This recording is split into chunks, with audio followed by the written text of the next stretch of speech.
The Honourable Premier. Mr. Speaker, may I do an introduction before I read my government notice of motion? Permission granted. Mr. Speaker, in the East Gallery, we're joined by a group of young Nova Scotians, Mr. Speaker, from the MacPhee Centre for Creative Learning.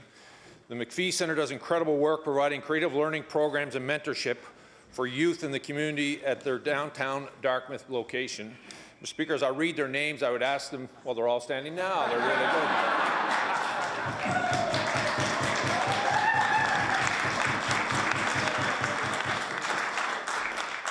My own children don't listen like that. That's really good.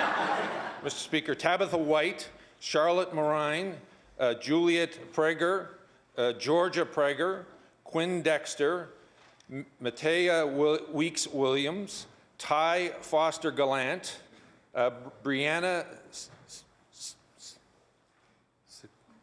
help me, Skabinski, Ashley Skabinski, Kyla McElroy, and T-Jane Daly.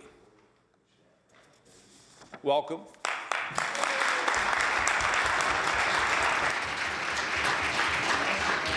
Heather McDonald, who's the Executive Director, Adam Seacrest, who's the Program Manager, Mike Jantz, who's the Manager of Fund Development and Stakeholder Relations, and Karen Nichols, who's the Chair Board. I want to welcome all of them here, Mr. Speaker. And I also want to thank them, and I know we're not allowed to use props in the House, but I want to thank you for the painting that you not only provided me, but you provided every member of the House, and they're in your mail slot when you go out.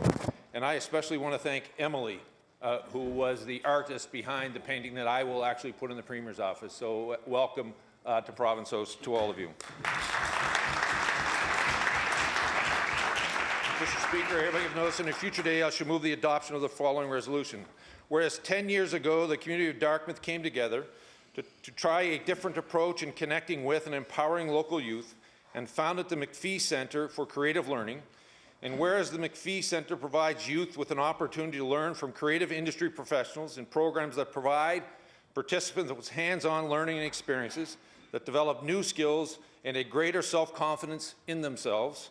And whereas through the hard work and dedication of its staff, volunteers and supporters, the MacPhee Centre was able to provide over 65 free programs to over 1,000 local youth in 2018 alone, demonstrating a strong commitment to providing all youth with an equal opportunity to learn and grow regardless of their background. Therefore, be it resolved that all members of the House of Assembly join me in both thanking and recognizing the MacPhee Centre for Creative Learning for the difference it has made in the lives of the many youth who walk through their doors and the even greater impact that has made in bringing together and strengthening their community. Mr. Speaker, I ask for waiver of notice and passage without debate. There has been a request for waiver. Is it agreed? It is agreed. Would all those in favour of the motion please say aye. Aye. Contrary-minded, nay. The motion is carried.